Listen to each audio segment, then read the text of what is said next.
Bienvenidos a Punto de Encuentro, su punto donde confluyen las ideas, modos y técnicas y donde conectamos mente y construimos puentes. Así que estás aquí ahora con nosotros para conocer una historia maravillosa. No olviden suscribirse en nuestras redes sociales, seguirnos, comentar. Bien, el tema de hoy es de concho de guagua a empresario. Y como tenemos este nicho de emprendedores, creo que todas que llamen ustedes deberían de llamar a sus amigos, de escribirle, vamos a ver a punto de encuentro, a ver qué es lo que nos van a contar aquí, porque suena interesante. Y no es magia, no es suerte, es enfoque. Tenemos con nosotros a Gabriel Peña, venezolano, emprendedor. Llegó en el 2006 a este país con muchos sueños y aspiraciones, dispuesto a lograr todo lo que él se ha propuesto en su camino. Y te doy la bienvenida, Gabriel, este es tu espacio. Gracias por aceptar la invitación. ¿Cómo estás? Un placer, de verdad que sí, que me hayan invitado el día de hoy. Y bueno, nada, estamos aquí para hablar. Gabriel, es cierto que uno de entrada cuando hace una invitación, eso le genera a veces al invitado, si no está, digamos, acostumbrado a las invitaciones, un poco de tensión. Ay, no quiero salir en cámara, eso no es lo mío. Pero esto es un conversatorio entre tú y yo, donde va a haber un grupo de espectadores que luego se va a quedar maravillado de lo que tú nos cuentes aquí e identificado con tu historia. Okay. Así que fluye naturalmente, relájate y hazte de cuenta que es una amiga tuya que te está hablando y estamos conversando. Claro que sí. Bien, yo comienzo preguntando, Gabriel, ¿qué te trajo a República Dominicana? Bueno, mira, si supieras que en República Dominicana siempre lo veía en las televisiones, sobre todo la película El Otomán, me encantaba mucho. ¿Te gustaba el otomán? Sí, realmente, hay un canal en televisión en Venezuela que yo veía y me encantaba demasiado, de verdad que sí, muy chistoso, siempre. Pero en una situación en Venezuela, yo trabajaba en ese entonces para mi papá, administrando sus empresas, pero teníamos ciertas diferencias, siempre mucho roce, mucho problema. Y bueno, llegó un momento que me molesté, yo dije, bueno, ya yo no quiero seguir trabajando así, yo quiero construir lo mío, yo no quiero que el día de mañana la gente me diga lo que tiene es por tu papá ni nada por el estilo, sea poco o mucho, no, yo quiero construir lo mío. Y casualmente mi esposa se venía para la República Dominicana debido a su situación económica. Y bueno, ella iba a venir solo y yo iba a venir después, entre comillas, porque sabe que eso de que a veces se va la pareja y luego el otro, eso a veces es una novela, una ilusión, eso no existe, por así decirlo. Pero nada, yo la llamé y le dije, oye, me voy contigo. Y bueno, llegué aquí a la República El amor Dominicana. te trajo aquí, admítelo. Exactamente. Y llegué aquí a la República Dominicana y de verdad que sí, me ha parecido un país maravilloso. Qué bueno que te has enamorado de este país, pese a que has pagado tu precio bastante alto. Al igual que muchos otros venezolanos que vienen a nuestro país y que están alrededor del mundo por la condición, que dicho sea de paso, lamentamos la situación que está viviendo Venezuela actualmente. Todo lo que ha venido viviendo en los últimos años, pero que actualmente está viviendo. Tenemos fe y confiamos de que eso va a cambiar. Amén, de verdad que sí, ha sido una situación bastante difícil en la cual cuando tú te separas de tus raíces, ¿me entiendes? Tú prácticamente dejas una parte de tu corazón en ese lugar. Así es. Venezuela para nosotros es donde nosotros nacimos, donde nosotros aprendimos a caminar, a gatear, a hablar, eh, miles de cosas, tenemos amigos, familiares. Sí, ustedes son muy nacionalistas. Ustedes, yo me he dado cuenta de que son muy, muy de su país. Eso también el dominicano suele ser así en muchos de los casos, pero tienen mucho sueño de emigrar. Ustedes notan, ustedes se han visto forzados a emigrar de su país. Esta entrevista va a llamar la atención de otros también inmigrantes que al igual que tú han tenido que resurgir de cero. Voy directo al grano. ¿Llegas aquí con capital? No, $240. Y entonces, Bueno, ¿qué hiciste con esos $240? bueno, mira, ¿Lo invertiste o qué? casualmente en una invitación de mi papá, mi esposa, a nuestra casa, en ese entonces, la casa de mi papá, había una amiga de mi papá en conjunto que, bueno, ella tenía familiares acá en República Dominicana. Y casualmente ella estaba acá y parece que tuvo conversación con mi esposo. Y le dijo que ella estaba en casa de unos amigos de ella que nos podían recibir. Y bueno, allá llegamos. Bueno, llegando ahí, esas personas de verdad, La gentileza del dominicano. sí, la verdad que nos abrieron sus puertas, fueron súper chéveres. Y bueno, luego de eso conseguimos trabajo, primero que todo fue en una empresa como de medicina natural. Nos llevaron incluso hasta Bonao y que a revisar a personas y se le diagnosticaban ciertas cosas, pero bueno, era algo que a mí no me gustó, vi como una movida extraña y me retiré de ahí. No duré prácticamente ni un mes. Y luego de eso, estaba yo en una onza y me conseguí casualmente con un amigo mío que es caraqueño. No era amigo mío en ese entonces, digo amigo porque realmente hemos mantenido una amistad. Y me dijo, mira, yo te estoy trabajando en un concepto, para aquí, para allá, ve para allá que ya hay trabajo. Y bueno, fuimos mi esposa y yo. Y nos pagaban 8.500 pesos mensuales. Eso fue en la avenida privada. Nosotros vivíamos en este caso en el kilómetro 10 y medio de la autopista de las Américas, donde está el Olé. Nosotros veíamos la onza, íbamos hacia el call center. Y bueno, llegó un momento que nosotros obviamente estábamos viviendo en una casa que no había mucho espacio. Eh, Nosotros pedimos una quincena adelantada y nos mudamos en ese entonces para las Caguas. Y bueno, ahí empezó todo. Ahí realmente comimos en comedores públicos, de verdad excelente, a pesar de que eran comedores públicos que tú comprabas comida por 25 pesos, te daban arroz con pollo, habichuela, era buena comida, ¿me En el entiendes? 2016. En el 2000, no, eso ya viene siendo 2017, bien, a inicios prácticamente. Y la verdad que en ese entonces, parece mentira, todas las personas se acomodan en su situación económica. Yo de verdad no, es de verdad que sí hay muchas cosas que han aumentado, pero para ese entonces yo hacía, para una quincena con 1.000 pesos yo hacía maravilla. Yo me acuerdo que yo no compraba picadillo de pollo en el colmado, compraba tanto de arroz, tanto de esto, tanto de lo otro, y se resolvía, ¿me entiendes? Se resolvía, pero sí. Y luego ¿cómo llegaste a cantar en los autobuses? ¿Cómo llegaste a ser corredor de guagua? Cuéntame eso, porque te quedaste siendo un empleado en call center. Sí, mira, con el consente pasó que yo no hablo el inglés perfectamente, pero me las ingenio. Entonces, había unas personas que hablaban inglés allá, pero ellos no hacían lo que yo hacía. O sea, entonces yo me la ingeniaba, yo veía el script en español y yo lo redactaba y lo cambiaba a inglés.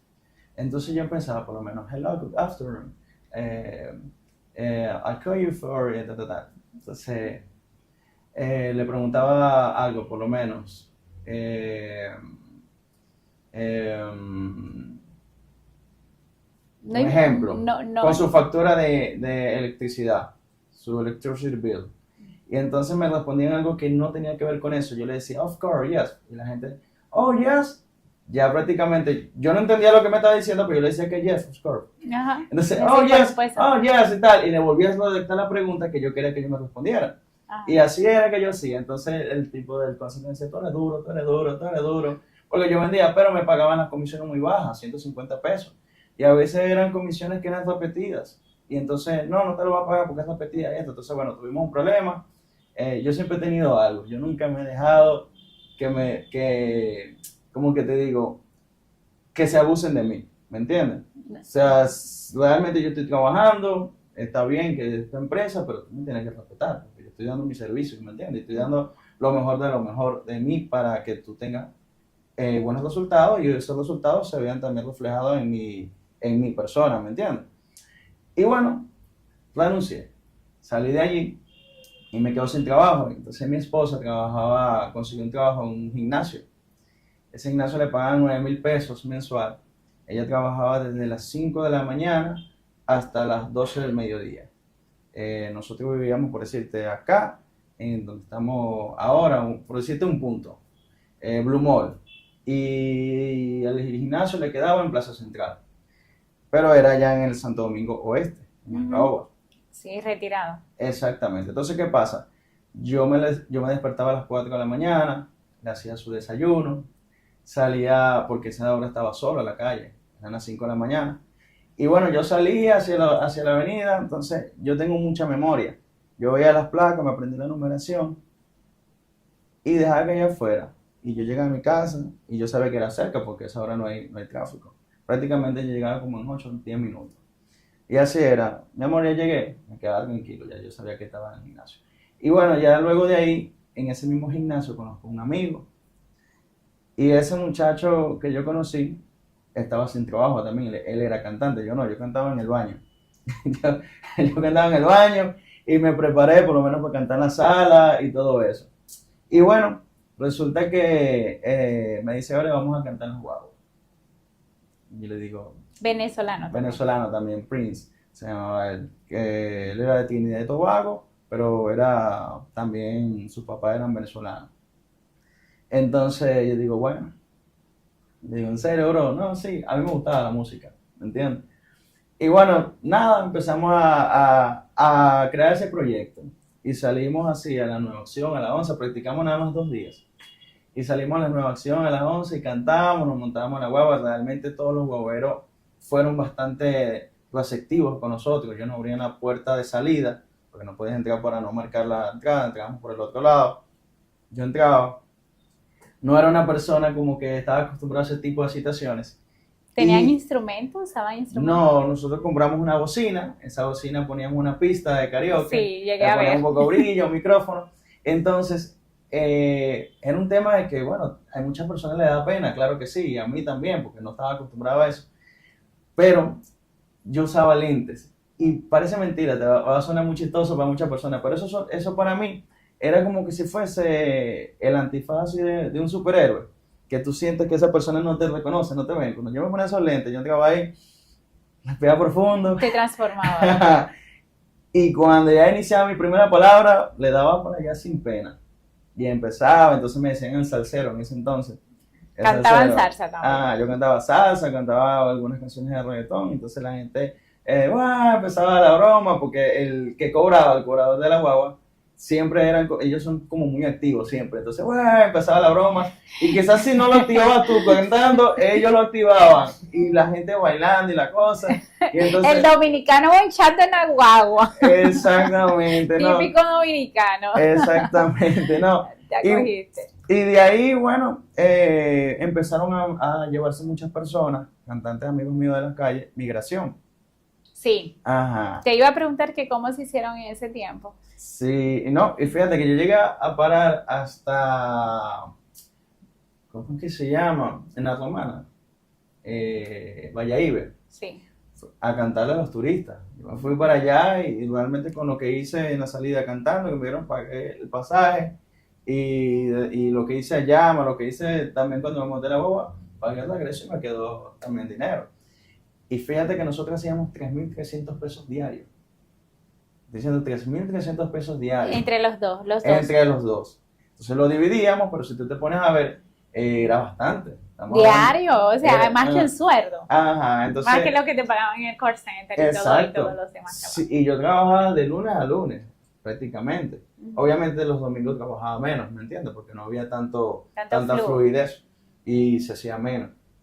Pero los sábados todavía estaba activo, los viernes. Entonces, si tú calculas a 1.600, 1.400 pesos que tú calcules por día, era bastante. Sí, claro. ¿Me entiendes? Porque...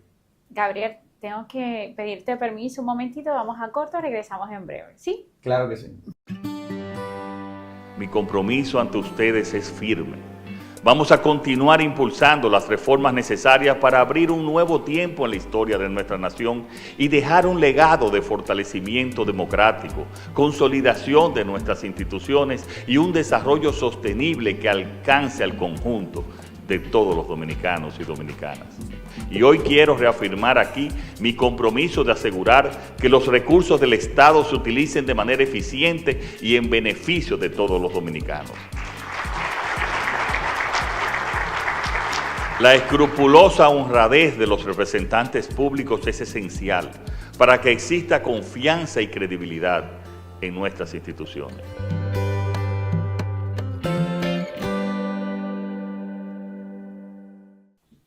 Punto de encuentro, conectando mentes, construyendo puentes.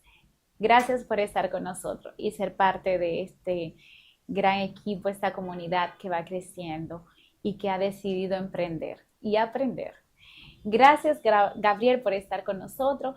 Me estaba contando Gabriel desde sus inicios cómo ha pasado ver todo un proceso de tener múltiples trabajos diferentes en distintas áreas hasta ser concho de guagua, ¿verdad? Concho de carro, y ahora es empresario. Así que vamos a seguir descubriendo cómo lo hizo él, porque si él lo logró, tú también puedes.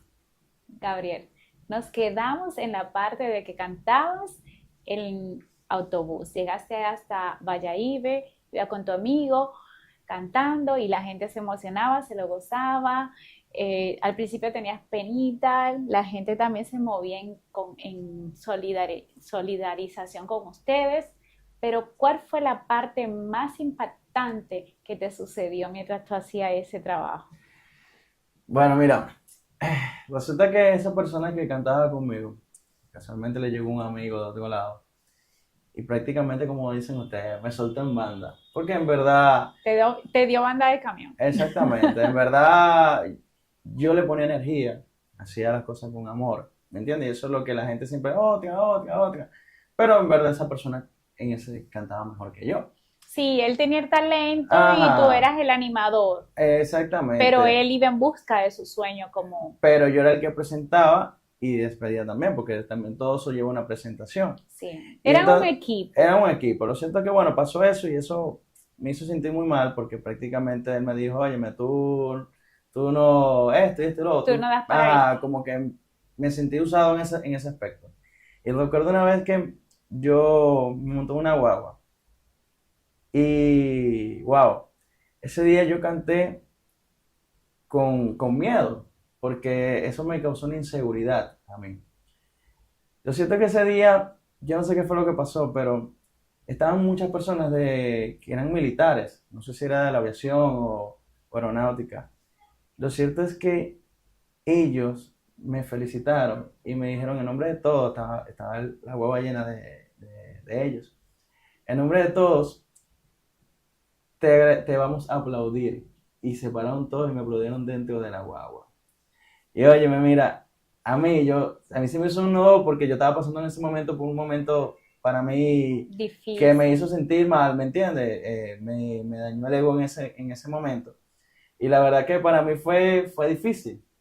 Fue como que yo digo, inesperado. Y uno de ellos me da la tarjeta y me dice, para que cantes en el grupo de cantantes de la aviación allá aquí en la República Dominicana, para que entres al grupo, llámame. Bueno, lo cierto es que yo no me atreví a llamarlo, para ser sincero. Porque es que no conocer las cosas, está bien. Yo tampoco es que sea, tú sabes, Pavarotti ni nada por el estilo.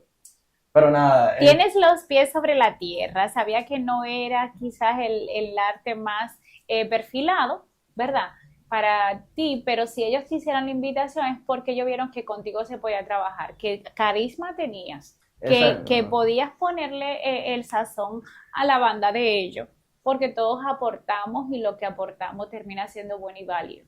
Pero entendemos que no te hayas motivado a llamarlo porque también, como bien dices, tu ego había sido lacerado. Que eso nos pasa a muchos, que nos pasa a todos en un momento dado donde cualquier, ya sea jefe, amigo, esposo, esposa, padre, madre, cualquier persona viene y te da durísimo en el corazón, lacerando tu ser interior y tú te preguntas, ¿de verdad?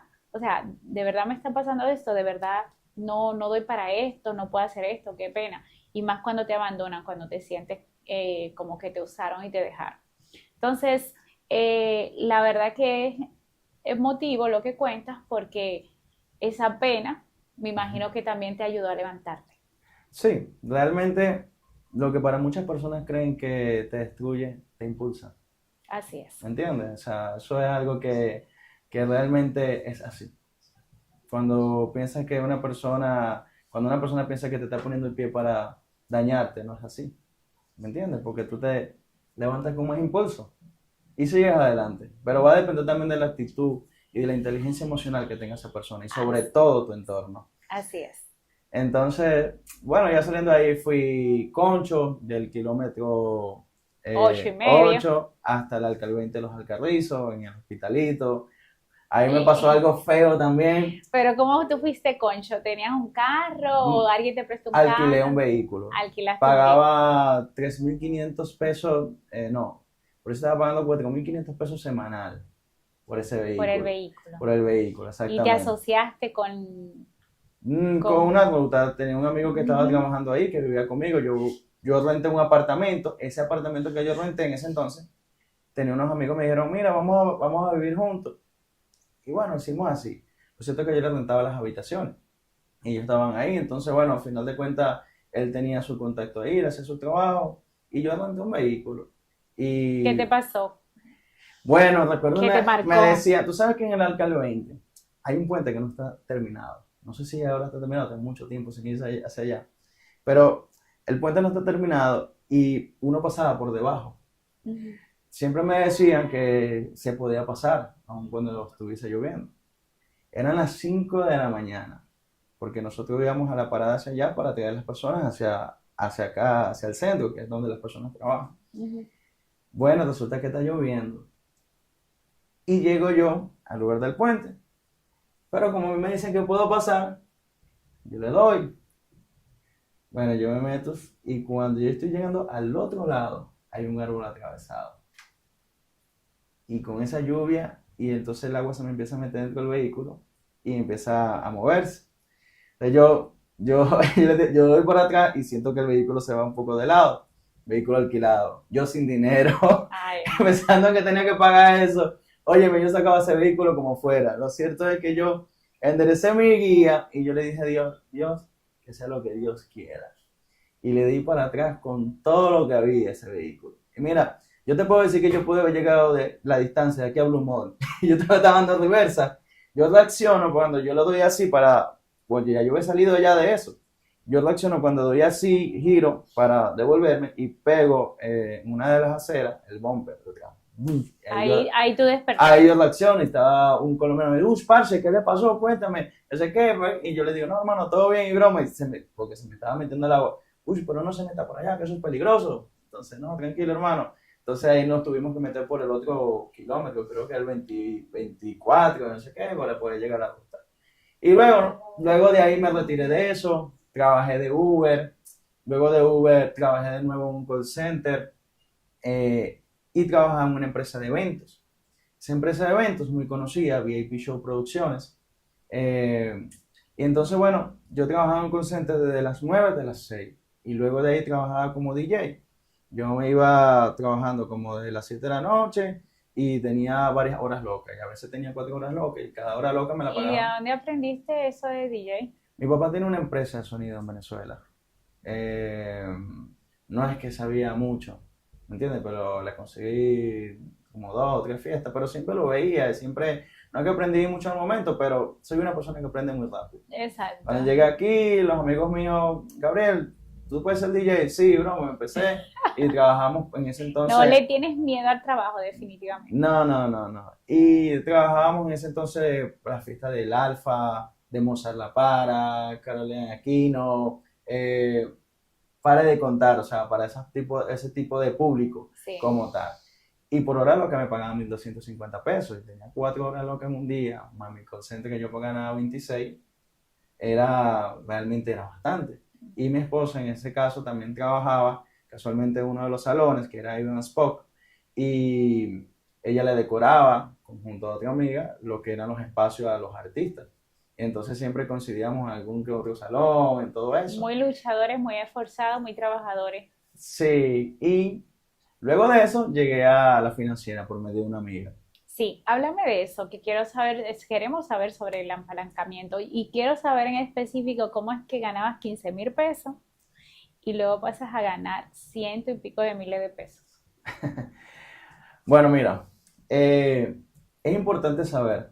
En resumen, quiero entender cómo es que tú, dentro de ese sector, eh, te aprendes el tecnicismo para llevarlo a cabo, cómo asesorabas a los clientes de manera directa, que eso te fue dando auge.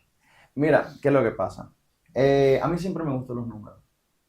También. Te voy a decir por qué me gustaban los números. Porque cuando yo estaba chiquito, yo tuve la fortuna de ser el nieto más joven. Entonces, ser el nieto más joven, yo veía que mis primos, ¿cuántos dos por dos? Cinco, ¡brum! Le daban. Y yo, entonces, tengo que aprenderme ese 2 por 2, 4. Y aprendí muy rápido, en serio. Y de hecho, todos los errores que yo cometí, yo no los cometía por eso, porque yo siempre veía que le daban a Aprendías ellos. de ellos. Exactamente. Yo lo Aprendí. veía y yo, no, 4. Entonces, aprendí mucho. Lo cierto es que me gustaban mucho los números y también trabajé para mi papá mucho tiempo, contaba mucho, mucho efectivo. Siempre trabajé con números. Y bueno, cuando entro ahí, esa empresa prácticamente tenía 900,000 pesos en la calle y casi un 60% estaba en atraso. Fue un trabajo bastante difícil porque prácticamente inicié yo solo y otro mensajero que nos metíamos a Los Minas, a 24 de abril, a Vietnam, nos metíamos a los Guaricanos, nos íbamos para Ciudad Satélite. Óyeme, a todos los lugares porque realmente era una empresa de microcrédito. En este caso, tomaban préstamos de 20,000, 30,000, Se 40,000 retrasaba. y eran personas que no tenían suficiente adquisitivo, ¿bien? Ujú. Y bueno, comenzó un trabajo fuerte. Mi papá era una persona de carácter fuerte, eso lo adquirí de él, entonces yo llegaba allá, era pagarme o pagarme, tan sencillo como eso.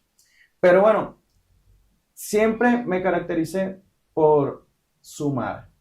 No es simplemente trabajar, es simplemente dar ideas también que hagan crecer la empresa. Así Cuando es. tú te ves en la capacidad de tú decirle a un empresario, óyeme, mira, vamos a hacer esto, vamos a hacer lo otro, vamos a implementar esto aquí, esto no funciona, porque él es el empresario, pero uno es el que está en la calle, uno es el que ve las situaciones y problemas, uno ve las contras y los pros y lo que necesita y lo que no se necesita. Y ahí es cuando tú tienes que analizar, ver más allá. Y a medida que fue creciendo, obviamente fue creciendo con él mi salario. Incluso yo nunca le pedí aumento a él. Él siempre me lo pidió, siempre me llamaba y me decía, Gabriel, mira, te voy a aumentar a tanto. Gabriel, te voy a aumentar a tanto. Te voy a aumentar a tanto. Obviamente es importante saber que cada vez que aumente tu salario, aumentan tus responsabilidades. Y tú tienes que demostrarle a una empresa que tú estás capacitado para que cada una de las tareas que ellos te den, tú las puedas cumplir. Cuando tú cumples todas esas tareas previstas, tú logras el éxito en las empresas. Y así es. Y te toman en cuenta. Y me toman en cuenta, claro que sí. Exacto. Gabriel, ¿qué te estudiaste específicamente? Mira, yo estoy en ingeniería civil. Ingeniería civil yo duré hasta el 4 semestre. No tenía una buena relación en este caso con mi padre. Y estudiaba Comenzaste a estudiar ingeniería, exacto. pero no la terminaste. No la terminé porque era una universidad muy cara. Entonces, me medida de una relación que no estaba muy buena. Porque conociste a tu papá a los 14 años. Sí, exactamente. No, Y cuando lo conociste, guardabas odio, rencor. ¿Cómo fue eso? Cuéntame un poquito de eso. Te toca una tecla sensible en esa parte. no. Porque me has contado que trabajaste mucho tiempo con él en sus empresas. O sea, trabajaste un tiempo con él en las empresas. Entonces, ¿cómo es que lo conoces a los 14 años y luego te vuelves directamente pupilo de él en términos empresarios? Mira, odio, rencor no tengo, la verdad. ¿Ni nunca tuviste? ¿Aún a los 14 años? No, si supiera que las cosas quizás iniciaron ya después que tú lo conoces. Mi mamá nunca se atrevió a hablarme mal de mi papá. Excelente. Aún Ojo así, con eso. aún así, cuando mi papá hacía ciertas cosas, que quizás también uno también es un niño, ¿me entiendes? A veces uno no entiende ciertas cosas Ujú. de los padres, pero uno se ofende y uno se siente mal Se porque enoja. uno, exactamente, porque uno no tiene la suficiente Se madurez. siente abandonado, se siente reprimido, se siente afueriado y Eh, tú comienzas a cuestionarte. Me imagino que en tu adolescencia, al inicio de ella, tenías muchas preguntas que no eran contestadas ni aclaradas. sí y no, pero la cuestión fue que bueno, pues a medida que lo fui conociendo, obviamente son hijos fuera de un matrimonio, eh, son esposas maravillosas, realmente me quería como un hijo, pero al principio de la relación siempre había ciertos choques porque él al ser una persona de mucho dinero, y la mayoría de las personas que tienen dinero, siempre le gusta escuchar que todo el mundo le diga lo bueno, El pero ego lo tiene muy inflado, exactamente, pero en mi caso yo siempre he sido una persona que voy de frente. directa y clara. Ajá, y mi mamá siempre, incluso mi mamá cuando le dice, vas a conocer a tu hijo, mi mamá le dice, no enamores a mi hijo con dinero. No lo compres, Exactamente, no lo compres. gánatelo. Exactamente. Y eso pasó, ¿entiendes? Pero, ¿qué pasa? Mi papá era una persona tan ocupada que todo se solucionaba era, toma una Pagando. camisa, toma esto, toma lo Regalos. otro, y no había un cariño afectivo, ¿me entiendes? Entonces, cuando tú intentabas como que tú de repente entrabas en algo, siempre había una situación, te decía algo que quizás Era te hacía sentir mal. Pero nada, realmente a medida de esto, igual, como quiera, él tenía sus negocios, quería trabajar con él, aprender del negocio. Él era como el dueño de Loteca acá, en este caso la empresa se llama Inversiones Amarilis. Y era una persona también que vino de abajo, muy interesante. su historia también. Siempre me escuchó, porque a veces tú piensas que las personas crecen de la noche a la mañana, pero cuando tú ves detrás de eso todas las historias que tuvo, tú te das cuenta que el tener algo cuesta. Y ha pagado un precio que Y es tú sacrificio. pagas un precio, ¿me Exacto. entiendes? Y lo entiendo a él en muchas ocasiones. Y Que realmente no es suerte, no es que te bajó del cielo. no es suerte ni es que te bajó del cielo, es que tú trabajaste para ello, ¿me entiendes? Tú Exacto, realmente te levantaste donde estabas y hiciste lo que tenías que hacer. exacto. Tuviste visión. Tenemos que ir a otro corte y regresamos con más en breve.